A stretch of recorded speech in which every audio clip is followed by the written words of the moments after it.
مرحبا أهلا النوادي. Assalamualaikum warahmatullahi wabarakatuh. Hari ini secara khusus saya ingin menerangkan terkait bahasa Suryani dari sisi, kalau bahasa ilmiah disebut ontologi, epistemologi. Ulama-ulama kita memiliki rumusan, yaitu satu kajian ilmiah yang mereka sebut dengan mabadi ilm, prinsip dasar pembahasan suatu ilmu. Mereka katakan inna mabadi'a kulli fannin ashratun, al-haddu wal mawdu'u thumma thamarah wa nisbatun wa fadluhu wal wadi'u wal ismu wal istimdadu hukmu syari'i masailu wal ba'du bil ba'di iktafa wa man daral jami'a haza syarafa. Sesungguhnya prinsip dalam satu kajian keilmuan itu ada 10. Yang pertama al-had, definisi, pengertian, baik secara etimologi maupun secara terminologi, lugatan wastilaha, secara bahasa maupun secara istilah. Kemudian al-mawdu', tema yang dibahas. Kemudian al-thamarah, buah atau kesimpulan yang bisa kita petik. Kemudian nisbah, kedudukan ilmu tersebut. Fadluhu, kemudian kemuliaannya, keutamaan daripada ilmu tersebut. Al-wadi', siapa yang mencetus ilmu tersebut. Wal ism, al-ismu, nama ilmu itu. Al-istimdad, referensi atau rujukan, al-istimdadu. Kemudian hukmu syari', hukum syariat, mempelajari ilmu tersebut. Kemudian hukmu syari', masail, masalah-masalah dalam kajian ilmu tersebut. Nah, ini rumusan yang telah diramu oleh para ulama. Yang pertama yang kita bahas, apa sih definisi bahasa Suryani itu? Haddu al-lughah as-suryaniyah. Bahasa Suryani ini atau bahasa Surya adalah satu bahasa yang berasal dari wilayah yang disebut bulan sabit subur atau Arab Timur. Dinamakan bulan sabit subur karena secara geografis bentuknya seperti bulan sabit wilayah tersebut. Di zaman kita saat ini mencakup beberapa wilayah diantaranya Mesir, sebagian wilayah Turki, kemudian Kuwait, ada yang memasukkan Siprus juga, Irak dan sekitarnya. Itu disebut wilayah bulan sabit. Nah, bahasa Suryani ini diutarakan di wilayah-wilayah tersebut. Begitu juga di wilayah Timur Arab, dinamakan wilayah Timur Arab juga. Mereka menggunakan alat komunikasi atau bahasa setempat yang mereka gunakan di masa itu, bahasa Suryani. Khususnya orang-orang Nasrani Arab. Orang-orang Nasrani bangsa Arab, nah mereka menggunakan bahasa tersebut. Namanya bahasa Suryani, Al-Lughah As-Suryaniyah. Ini secara definisi. Dan komunitas bangsa Arab yang beragama Nasrani, mereka menggunakan bahasa ini sebab Nabi Isa alaihissalam itu berbahasa Suryani. Kitab Injil yang asli juga berbahasa Suryani, sehingga menjadi bahasa agama mereka yang dinisbatkan, ya, diklaim dinisbatkan kepada Nabi Allah Isa, dan kitabnya adalah kitab Injil. Itu menggunakan bahasa Suryani. Kemudian tema yang dibahas terkait bahasa Suryani ini yaitu Al-Kutub Al-Qadimah, kitab-kitab terdahulu, diantaranya Injil, itu sebagai tema kajian bahasa Suryani. Dan juga temanya adalah lughah, ya, lughatul anbiya wal mursalin, bahasa-bahasa para nabi, para rasul terdahulu. Dalam satu pendapat, Nabi Adam awalul lughah kan yatakallamu biha Nabi Allah Adam alaihissalam. Awal bahasa yang dikomunikasikan oleh Nabi Adam adalah bahasa Suryani, Qil, ya, Siago Tamrid. Ada satu pendapat menyatakan demikian. Sehingga bahasa ini dianggap juga bahasa yang umurnya sangat tua. Begitu juga bahasa Arab. Nabi Adam berbicara dengan berbagai macam bahasa. Semua bahasa Allah ajarkan kepada para nabi. Semua nabi mengetahui bahasa tersebut tanpa terkecuali. Termasuk juga Nabi Adam. Ar-Rahman 'allamal Qur'an, khalaqal insana 'allamahul bayan. Ar-Rahman, Allah yang Maha Penyayang, mengajarkan kepada Nabi Muhammad Al-Qur'an. Al-Qur'an bahasa apa? Bahasa Arab.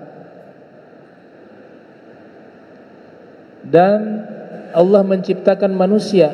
Di situ yang dimaksud Nabi Adam. Al-muradu bil insan Nabi Allah Adam.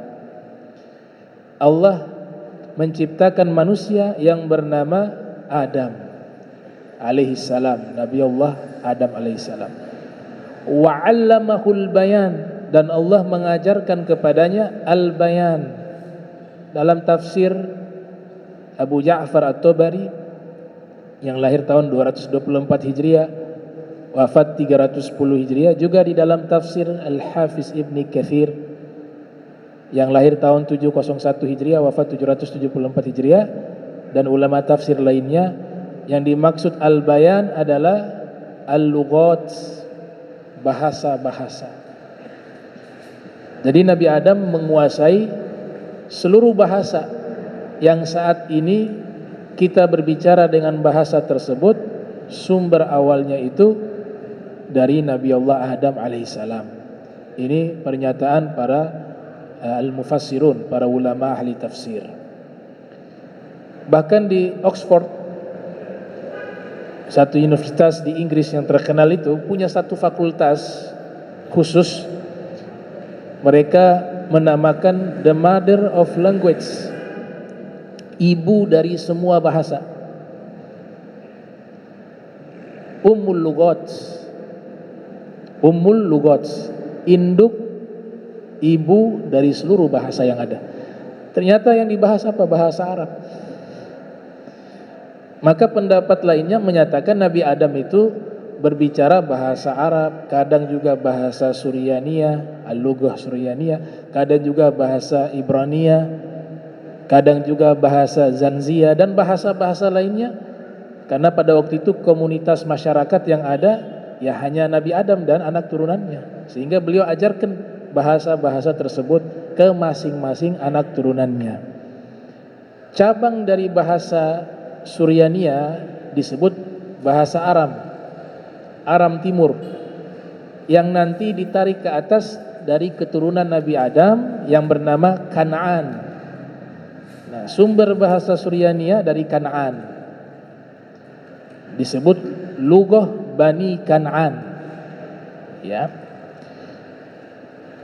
Dan semua para nabi diberikan keistimewaan mereka bisa berbicara seluruh bahasa. Akan tetapi bahasa yang mereka gunakan disesuaikan dengan tempat tinggal mereka. Selain Nabi Adam, kalau Nabi Adam memang komunikasinya banyak bahasa, tapi kalau nabi-nabi lainnya itu disesuaikan dengan kondisi tempat tinggal dan masyarakat yang ada. Bahasa apa yang mereka gunakan, maka mereka akan berbicara dengan bahasa tersebut. Dan kitab suci yang Allah turunkan juga mengikuti bahasa mereka. Dalilnya di surat Ibrahim. Surat Ibrahim ayat 4, "Wa ma arsalna min rasulin illa bilisani qaumih." Tidaklah kami mengutus seorang rasul terkecuali mereka berbicara dengan bahasa kaumnya. Kata lisan di sini maknanya lughah, bahasa.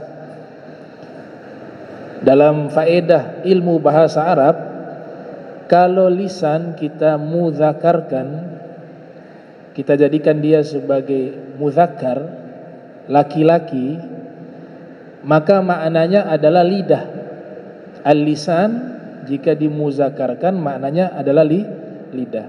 Seperti satu ungkapan, ya, al-lisan jirmuhu shagir wa jurmuhu kabir. Lidah bentuknya syakluhu, bentuknya kecil, namun bahayanya besar. Di situ lisan diartikan lidah. Tapi di ayat tadi surat Ibrahim ayat 4 yang dimaksud lisan di situ adalah lughah, karena dia dimuannaskan. Jadi lidah kalau muannas artinya bahasa. Lisan kalau muannas artinya bahasa, lisan, ya. Kalau mudzakkar artinya lidah. Ada satu kamus terkenal bahasa Arab judulnya Lisanul Arab, karya Al-Imam Ibnu Manzur. Itu artinya bahasa Arab, kamus bahasa Arab atau bahasa dari bangsa Arab. Jadi Nabi kita Muhammad SAW juga bisa berbahasa Suryani, bisa bahasa Ibrani, semuanya beliau bisa bahasa. Akan tetapi beliau berbicara bahasa Arab dengan dua alasan. Yang pertama, Allah memilih bahasa Arab untuk menerjemahkan firman-Nya yang disebut dengan Al-Quran. Allah yang pilih itu bahasa. Jadi bahasa terbaik bahasa Arab, karena kitab yang terbaik Al-Quran, Nabi yang terbaik Nabi Muhammad SAW. Maka yang Nabi utarakan bahasa tersebut adalah bahasa yang terbaik dan terpilih. Itu alasan pertama. Alasan kedua, ya Nabi tinggal di kota Makkah Al-Mukarramah yang mereka komunikasi sehari-harinya menggunakan bahasa Arab. Tapi kalau bahasa Ibrani, Suryani, dan bahasa-bahasa lainnya, beliau mampu berbicara dengan semua bahasa. Nah, sehingga ulama-ulama terdahulu minal muhaddithin, dari kalangan ulama ahli hadis, ketika mereka menjelaskan dengan makna jawami'ul kalim, ada dalam hadis Nabi katakan, inni utitu jawami'al kalim wa khawatimah wa ukhtusira li ikhtisara wa ukhtusira li ikhtisaran.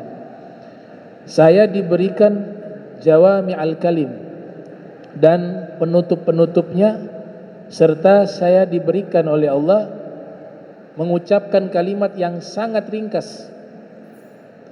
Ini riwayat ada di dalam kitab Musnad Al-Imam Abi Ya'la Al-Mausili atau Al-Mausili yang lahir tahun 210 Hijriah, wafat 308 Hijriah.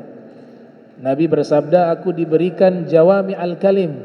Apa itu jawami al-kalim? Sebagian ulama mengartikan ma qalla lafzuh wa kathura ma'nah. Lafadznya sedikit tapi maknanya luas. Itu namanya jawami'ul kalim. Pendapat ini juga bisa dibenarkan karena banyak sekali hadis-hadis Nabi yang singkat tapi ketika dikaji maknanya begitu luas.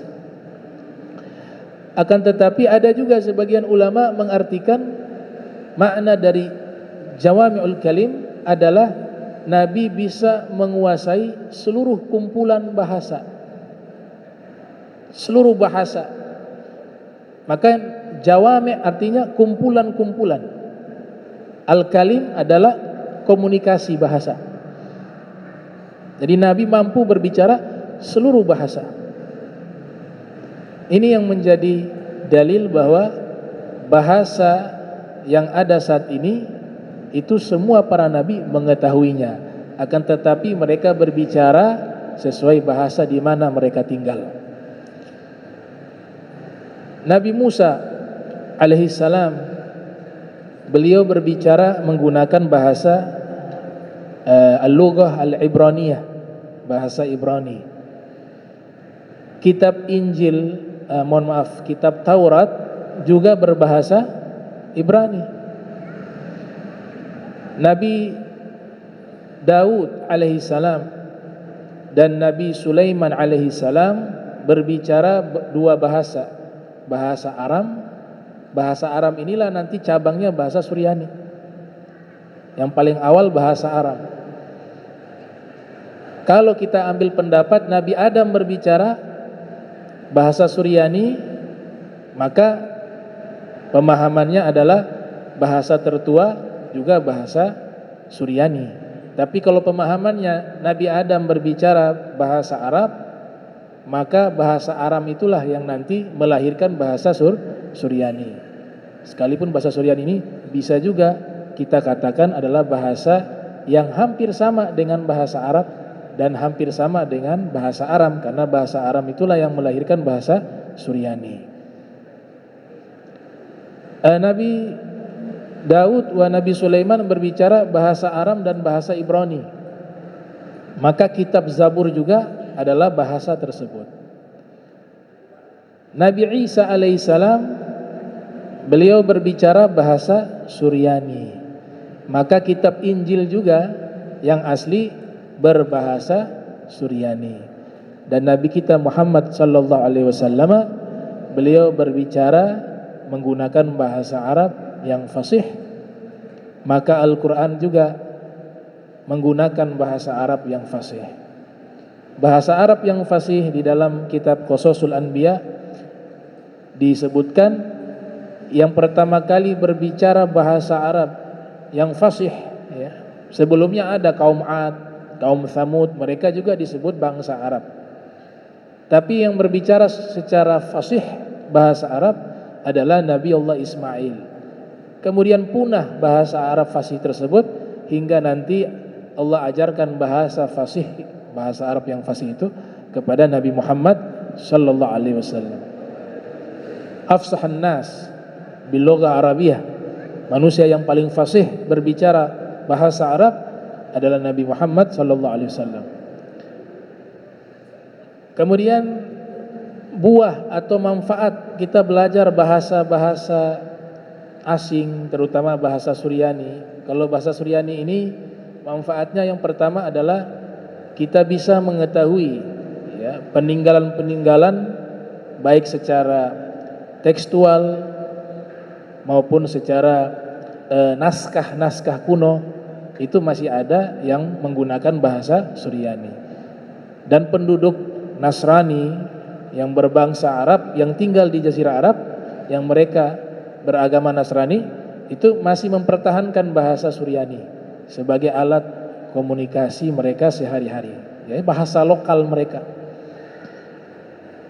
Manfaat yang berikut, kita ketika mempelajari bahasa Suryani dan bahasa-bahasa asing lainnya, itu kita aman dari tipu daya. Dalam riwayat dikatakan, man ta'allama lughata qaumin amina min makrihim. Siapa yang mempelajari bahasa suatu kaum, dia aman dari tipu daya mereka, tidak mudah dibodohi, ya, karena kita faham bahasa tersebut. Kemudian yang berikut, al-haddu wal mawdu'u thumma thamarah wa nisbah. Derajat daripada bahasa Suryani itu dikatakan oleh para ulama afdalul lughah ba'da al-lughah al-arabiyah. Paling afdalnya bahasa setelah bahasa Arab, itu ada ulama berpendapat adalah bahasa Suryani, li'annaha lughatul anbiya wal mursalin, karena dia termasuk bahasa para nabi dan para rasul. Paling kurang yang disebutkan dalam hadis itu 4 orang, plus ditambah Nabi Isa 5 orang. Artinya para nabi yang berbicara menggunakan bahasa Suryani yang disebutkan oleh Nabi kita Muhammad SAW, di riwayat Al-Imam Ibnu Hibban yang lahir tahun 270 Hijriah, wafat 354 Hijriah, di dalam sahihnya Nabi pernah menyampaikan kepada Abu Zar Al-Ghifari, ya Aba Zar, as-Suryaniyun arba'atun, wahai Aba Zar, orang-orang yang menggunakan bahasa Suryani di kalangan para nabi ada 4 orang, kata Nabi. Yang pertama, Nabi Allah Adam alaihissalam, Nabi Adam. Yang kedua, Nabi Allah Syis alaihissalam. Yang ketiga, Nabi Allah Ukhnuh ai Idris, Nabi Allah Idris. Dan yang keempat, Nabi Allah Nuh, Nabi Nuh alaihissalam. Wa fi riwayah disebut Nabi Isa alaihissalam juga berbahasa Suryani. Artinya ini bahasa yang istimewa karena menjadi bahasa komunikasinya para nabi.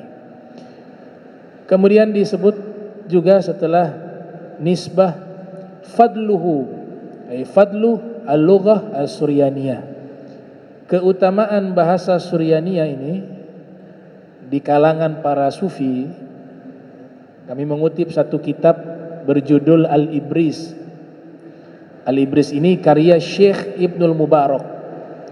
Beliau mencatat keterangan-keterangan ilmu dari sang guru bernama Sayyid Abdul Aziz Ad-Dabbag Al-Hasani, seorang sufi kabir, wali, seorang wali min awliyaillah yang diberikan ilmu laduni.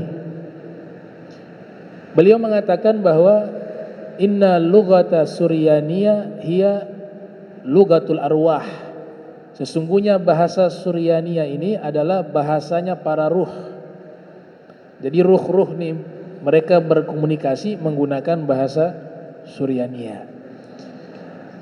Kemudian beliau mengatakan wa biha yatakhattabul awliya min ahli diwan fima bainahum. Dan ini juga adalah bahasa komunikasi yang biasa digunakan oleh para wali-wali. Kenapa yang digunakan bahasa Suryaniyah? Likhtisariha wa hamliha al-ma'ani al-kathirah. Karena bahasa Suryani ini sangat ringkas dan mengandung lafaz yang sangat simpel tapi maknanya luas, sehingga disenangi oleh para aulia. Bahasa kode mereka itu bahasa Suryani, bahasa arwah bahasa Suryani. Ada satu kitab karya Syekh Abdul Hamid bin Ali Al-Maliki berjudul Lawami'ul Anwar wa Raudul Azhar. Beliau sebutkan ketika ditanya apakah bahasa Suryaniyah ini ringkasnya itu apakah bahasa Arab juga bisa sama memiliki keistimewaan yang sama secara semantik, ringkas, padat. Maka dijawab di dalam kitab tersebut, la yablughuha, bahasa Arab yang umumnya digunakan tidak bisa menyamai ringkasnya bahasa Suryani. Illa, ada kecuali, illa ma fil Qur'anil ajiz, kecuali yang terdapat di dalam Al-Quran yang mulia. Di situ ada bahasa yang ringkas namun padat makna. Dalam ilmu balaghah disebut al-ijaz. Al-ijaz itu lafadznya singkat tapi maknanya sangat luas. Dalam ilmu balaghah disebut al-ijaz. Lawannya al-itnab. Al-itnab lafaznya begitu panjang tapi maknanya singkat. Nah, itu ada di dalam Al-Quran. Dan saya tambahkan, ada juga di dalam bahasa Arab secara umum jika menggunakan kaidah sastra. Al-ijaz wal itnab. Kemudian bahasa Suryaniyah ini juga, al-lughah as-Suryaniyah, diyakini oleh ulama, sebagian ulama, bahwa bahasa pertanyaan malaikat di dalam kubur itu bahasa Suryani. Al-Imam As-Suyuti yang lahir tahun 849 Hijriah, wafat 911 Hijriah, di dalam kitab Syarhus Sudur kurang lebih beliau simpulkan ada 3 pendapat terkait pertanyaan malaikat di dalam kubur kepada seorang hamba. Ada pendapat pertama menggunakan bahasa Suryani. Pendapat kedua, malaikat bertanya menggunakan bahasa Arab. Pendapat ketiga, bahasa orang tersebut sehari-hari ketika dia hidup, bahasa apa yang dia gunakan, maka bahasa itulah yang nanti malaikat bertanya kepadanya. Nah, Imam As-Suyuti, beliau memiliki satu guru yang sangat alim, ya. Alim, al-faqih, al-muhaddits, al-mufassir, bahkan derajatnya mujtahid, bernama Al-Imam Al-Balqini. Al-Imam Al-Balqini ini salah satu guru Imam As-Suyuti yang berpendapat bahwa malaikat bertanya kepada seorang hamba ketika meninggal di dalam kuburnya itu menggunakan bahasa Suryani. Makanya Imam Suyuti buat syair itu, wa min ajibin ma taral ainani inna su'al qabri bisuryani afta bihadza syekhuna al-Balqini walam arah li ghairihi bi'aini, yang artinya sungguh menakjubkan, saya belum pernah melihat satu pendapat yang menyatakan bahwa pertanyaan di kuburan itu menggunakan bahasa Suryani. Namun saya dapatkan itu dari guru saya Al-Imam Al-Balqini, dan tidak saya dapati dari pendapat ulama yang lain. Al-Hafiz Ibnu Hajar Al-Asqalani yang lahir tahun 773 Hijriah, beliau berpendapat bahwa yang paling kuat riwayat terkait pertanyaan malaikat kepada seorang hamba di dalam kuburannya adalah menggunakan bahasa Arab, sebagaimana lafaz yang termuat di dalam talqin, fa idza ja'aka al malakani al muwakkalani bik wa huma munkar wa nakir fala yufzi'ak wa la yurhibak fa innahuma khalqun min khalqillahi ta'ala fa idza sa'alak man rabbuka. Ini nanti teksnya ada berbeda-beda, ya. Man rabbuka wa man nabiyuka wa ma dinuka wa ma kiblatuka wa ma imamuka wa man ikhwanuka faqul lahumā bilisanin fasih wa i'tiqadin sahih Allahu rabbi wa Muhammadun nabi wal islamu dini wal qur'anu imami wal ka'batu kiblati wal qur'anu imami wal muslimun wal mu'minun wal muslimun wal mu'minun ikhwani, adalah saudara-saudaraku. Di situ kan ditanya, siapa penciptamu, siapa nabimu, apa agamamu, apa kiblatmu, apa imammu, siapa saudara-saudaramu. Itu kan menggunakan bahasa Arab sesuai lafaz talqin. Nah, ini yang dikuatkan oleh Al-Imam Ibnu Hajar Al-Asqalani. Nah, kita ahli sunnah wal jamaah itu meyakini adanya pertanyaan malaikat di dalam kubur. Berbeda dengan kelompok Mu'tazilah yang tidak meyakini hal tersebut. Di situ diterangkan, ya, kita jawab dengan lisan yang fasih, keyakinan yang benar. Kemudian waqul raditu billahi rabban wa bil islami dinan wa bi Muhammadin nabiyya wa rasula ala dzalika hayita wa ala dzalika mutta wa ala dzalika tub'atsu insyaallah taala minal aminin. Thabbataqallahu taala bil qawli tsabit yuthabbitullahu alladhina amanu bil qawli tsabit fil hayatid dunya wal akhirah. Ya ayyatuhan nafsu mutmainnah irji'i ila rabbiki radiyatan mardiyah fadkhuli fi ibadi wadkhulil jannati. Nah. Kemudian ada amalan yang dijelaskan oleh Al-Imam Al-Habib Ali bin Muhammad Al-Habsyi dalam kitab Kunuzuz Sa'adah Al-Abadiyah. Jadi beliau mengutip amalan dari Syekh Ibrahim Bajuri, pengarang kitab Hasyiah Bajuri dan syarah Jauhari Tauhid, imam besar, ulama besar di Mesir. Ada ulama besar di Madura di masanya Kiai Haji Khalil Bangkalan, itu berguru kepada Syekh Ibrahim Bajuri.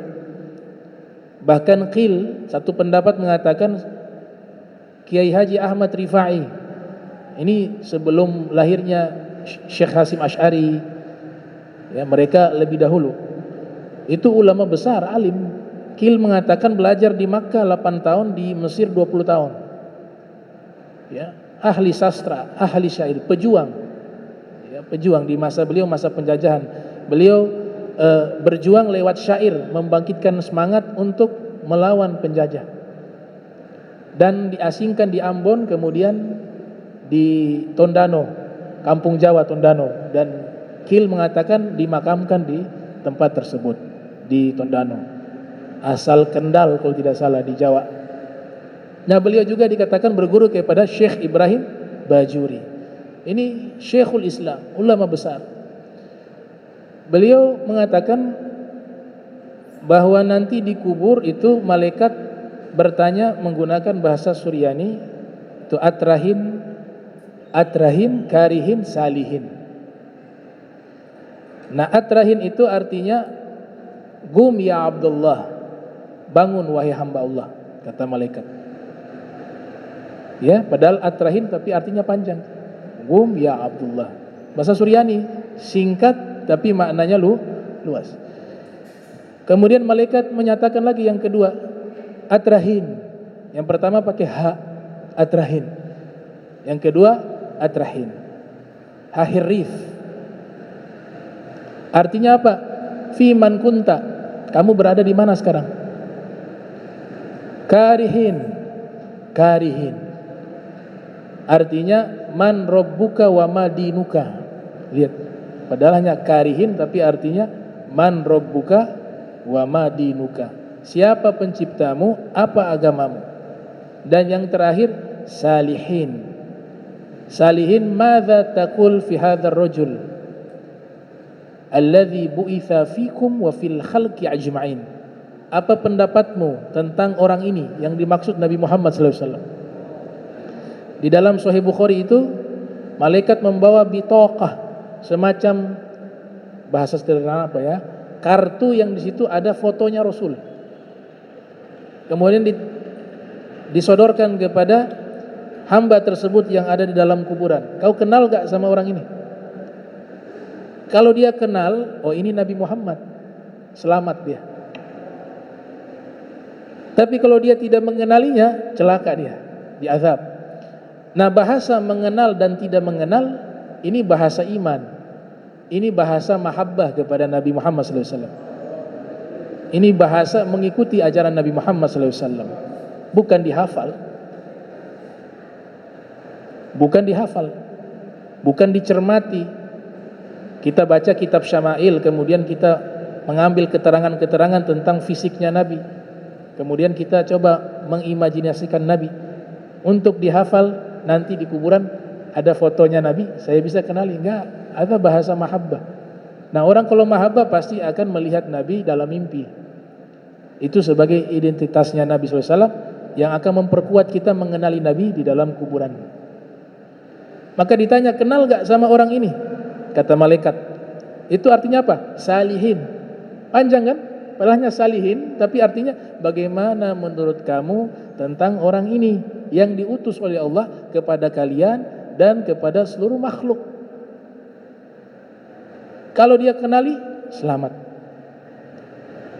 Kata Syekh Ibrahim Bajuri, itulah pertanyaan yang akan dilontarkan oleh malaikat di dalam kubur. Maka beliau tambahkan, faqad warad anna hifdha hadhil kalimati al-arba' dalilun ala husnil khatimah.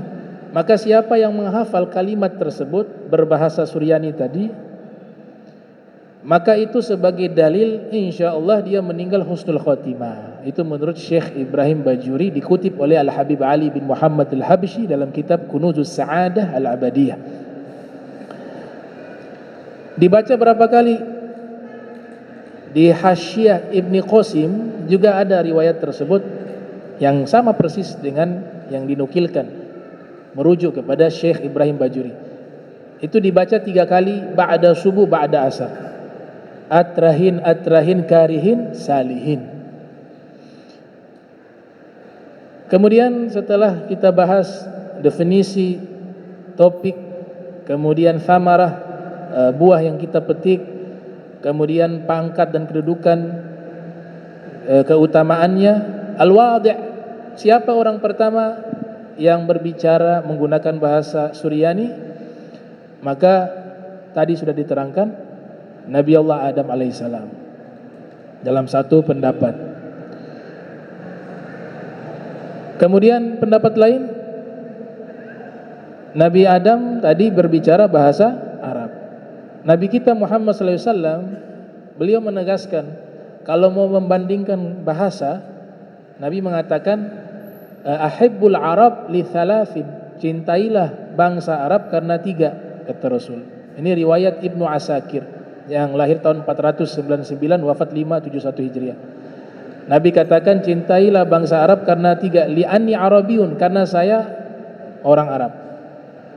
Wal Quran Arabiyun, dan Al-Quran adalah menggunakan bahasa Arab. Wa kalamu ahlil jannati Arabiyun, dan alat komunikasi penghuni surga adalah bahasa Arab. Dari riwayat ini kita bisa menyimpulkan bahwa bahasa yang terbaik yang dipilih oleh Allah yaitu bahasa yang dikomunikasikan oleh Nabi Muhammad SAW, yaitu bahasa Arab. Makanya Nabi menerangkan 3 keutamaan tadi. Wal ismu, nama dari bahasa itu al-lughah as-suryaniyah, bahasa Suryaniyah.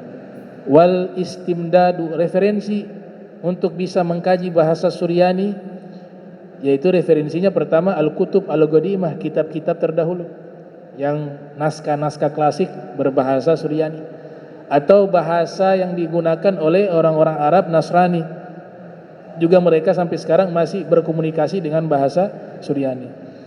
Atau al-kutub al-qadimah atau an-nusakh al-qadimah, atau kitab-kitab terdahulu dan naskah-naskah terdahulu. Ini masih ada di museum-museum, mereka menjaga dengan baik yang berbahasa Suryania. Tapi yang Injil yang asli berbahasa Suryani itu sampai saat ini belum ditemukan. Begitu juga Taurat yang menggunakan bahasa Ibrani itu tenggelam, ada yang mengatakan di Laut Merah. Yang aslinya itu di zaman Nabi Musa tenggelam di situ. Setelah zaman Nabi Musa ada Nabi Samuel. Beliau, Nabi Samuel, juga tidak mendapati kitab Taurat yang asli, yang dibukukan, tapi beliau menghafal kitab Taurat, Nabi Samuel namanya. Kemudian al-wadi', na'am, ismu wal istimda, hukmu syari'i, hukum syariat mempelajari bahasa Suryani. Bagaimana hukumnya dalam agama kita? Secara umum mempelajari bahasa asing hukumnya anjuran, mustahab, anjuran. Ya. Dalilnya adalah pertama dalam kaidah usul fikih, al-qawaid al-fiqhiyah, kaidah fikih ya, bukan usul fikih, al-qawaid al-fiqhiyah mengatakan al-hukmu lil wasail hukmun lil maqasid. Hukum kepada wasilah adalah hukum kepada tujuan. Jadi wasilah itu mengikuti tujuan. Sehingga di zaman Nabi kita Muhammad sallallahu alaihi wasallam itu Nabi memerintahkan beberapa sahabat yang memang cerdas untuk belajar bahasa asing. Di antaranya Zaid bin Thabit. Zaid bin Thabit diperintahkan oleh Nabi belajar bahasa Ibrani dan bahasa Suryani. Sebagaimana yang beliau nyatakan, amarani Rasulullah sallallahu alaihi wasallam an ata'allama as-Suryaniyah. Nabi memerintahkan saya untuk belajar bahasa Suryani. Fir riwayah Ibrani, karena nanti ada korespondensi dengan mereka menggunakan bahasa mereka. Itu Zaid bin Thabit diperintahkan membalas suratnya dan membacakan surat tersebut di hadapan Nabi Muhammad sallallahu alaihi wasallam. Padahal Nabi faham. Cuma ini sebagai simulasi bahwa belajar bahasa asing itu tidak terlarang. Tergantung tujuannya apa. Kondisional. Kalau tujuannya untuk sesuatu yang mulia, maka menjadi mulia. Tujuannya untuk sesuatu yang tidak mulia, maka dia menjadi tidak mulia. Dan luar biasanya keterangan dari Imam Az-Zahabi yang lahir 673 Hijriah menyebutkan dalam kitab Syiaru A'lami Nubala, itu Sayyiduna Zaid bin Thabit belajar bahasa Ibrani dan Suryani itu hanya nisfu syahr, 15 hari. 15 hari sudah kuasai bahasa. Wah. Kalau ada orang kayak begini zaman sekarang, tempat kursus tutup. Iya. 15 hari belum sampai 1 bulan sudah kuasai. Wa kadzalika Sayyidina Ali bin Abi Thalib itu dalam riwayat belajar bahasa asing 3 hari sudah kuasai, bisa bicara, bisa tulis dengan sastra-sastranya yang sangat tinggi. Ini keterangan saya dapat dari guru saya, tidak saya temukan dalam naskah kitab. Ada salah satu guru saya mengatakan Imam Ali belajar bahasa Habasyah, bahasa Afrika, yang dimana di situ ada sahabat-sahabat yang juga selain menggunakan bahasa Arab, mereka juga menggunakan bahasa mereka. Sayyidina Bilal orang Afrika, Ethiopia, menggunakan bahasa Afrika. Itu Imam Ali belajar 3 hari saja bisa bahasa Afrika. Dan sekretaris Nabi sallallahu alaihi wasallam yang ada di samping Nabi itu kalau dihitung kurang lebih mereka menguasai 7 bahasa. Jadi bukan hanya bahasa Arab. Ada bahasa Afrika, di situ diwakilkan juga oleh beberapa sahabat yang berkomunikasi dengan bahasa Arab dan juga bahasa Afrika. Ada Sayyidina Bilal ibn Abi Rabah, ya, Sayyidina Bilal bin Rabah, ya, bukan Abi Rabah, Sayyidina Bilal bin Rabah. Kemudian ada juga yang menggunakan bahasa Persia. Selain juga bahasa Arab, beliau juga berkomunikasi dengan bahasa Persia, yaitu Sayyiduna Salman Al-Farisi, karena beliau orang Persia. Ada juga sahabat yang berkomunikasi selain bahasa Arab, beliau juga bisa bahasa Romawi, yaitu Suhaib Ar-Rumi. Ada juga yang menggunakan bahasa Ibrani, bahasanya orang-orang Yahudi, di antaranya Sofia. Kemudian ada juga yang menggunakan bahasa Suryani, Zaid bin Thabit. Wal Imam Ali bin Abi Thalib juga bisa nih bahasa-bahasa ini semua. Kemudian ada juga yang menggunakan bahasa-bahasa Gabail, ya, suku-suku Arab yang waktu itu setiap lahja mereka berbeda. Setiap suku punya dialek Arab yang berbeda. Itu yang kuasai secara keseluruhan adalah Nabi kita Muhammad sallallahu alaihi wasallam beserta dengan seluruh bahasa-bahasa yang ada, ya. Kurang lebih ada 6 apa 7 tuh. Sekretaris Nabi itu mereka menguasai banyak bahasa. Bahasa Kiptia juga, lupa.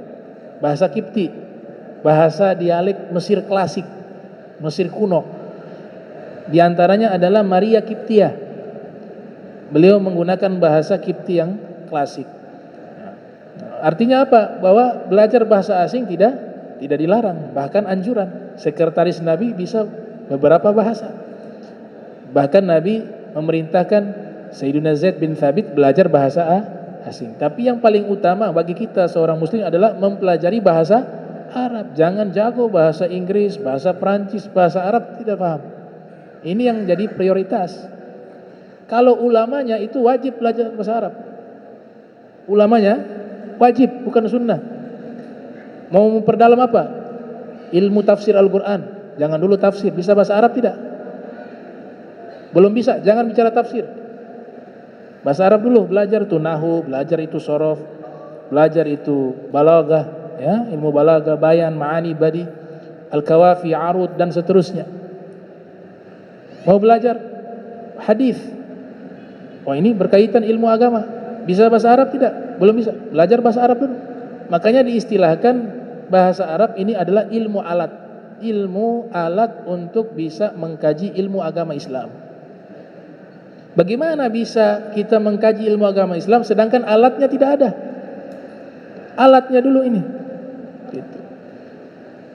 Nah, ini juga jangan disalahpahami sehingga nanti kalau harus yang menyampaikan ajaran agama Islam, dakwah ini harus yang berbahasa Arab, maka akan sangat sedikit orang yang nanti khutbah Jumat misalnya.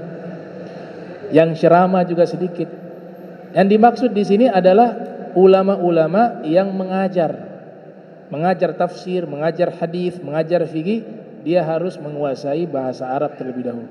Tapi kalau ngajak kebaikan, silakan.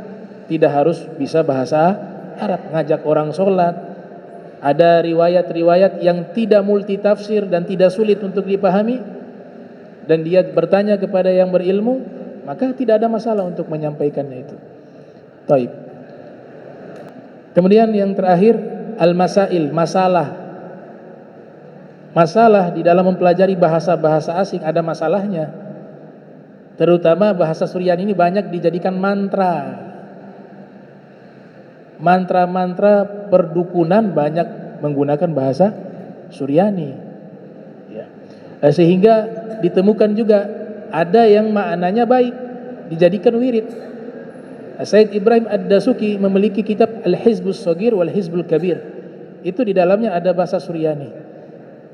Dan beliau menganjurkan menggunakan bahasa Suryani di doa yang beliau ajarkan. Tapi Imam Tilmisani melarang. Begitu juga ada kitab namanya Syamsul Ma'arif. Syekh Al-Buni juga banyak di situ bahasa Suryani. Dan Al-Imam Ibnu Hajar Al-Haytami yang lahir 909 wafat 974 Hijriah, dalam kitab Al-Fatawa Al-Hadithiyah beliau mengatakan kalau kita membaca satu amalan dari bahasa-bahasa asing khususnya, jangan langsung diamalkan, tapi cari tahu dulu artinya apa. Tahu-tahu ternyata sedang manggil setan sama iblis. Maka beliau katakan kalau mengamalkan sesuatu, ini bukan hanya bahasa Suryani dan bahasa apapun, termasuk bahasa Arab juga banyak disalahgunakan untuk dijadikan mantra-mantra yang isinya bertentangan dengan ajaran Islam. Yang di situ ada sanjungan kepada iblis dan syaitan, dijadikan mantra-mantra yang menyimpang. Kata beliau, hukumnya haram mengamalkan sesuatu, apalagi bahasa yang tidak kita pahami, terkecuali kita cari tahu dulu maknanya apa. Jangan sampai kita amalkan bertahun-tahun, kita berpikir ini amalan yang baik, ternyata di situ justru amalan yang tidak baik. Itu fatwa dari siapa? Al-Imam Ibnu Hajar Al-Haytami. Saya punya satu kitab, ini kitab tertua selain kitab suci.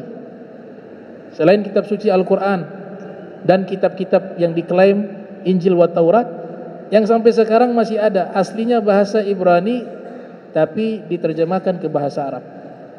Itu umurnya sama seperti umur Nabi Sulaiman kitabnya. Sampai sekarang kitabnya ada, judulnya Kitab Al-Ajnas.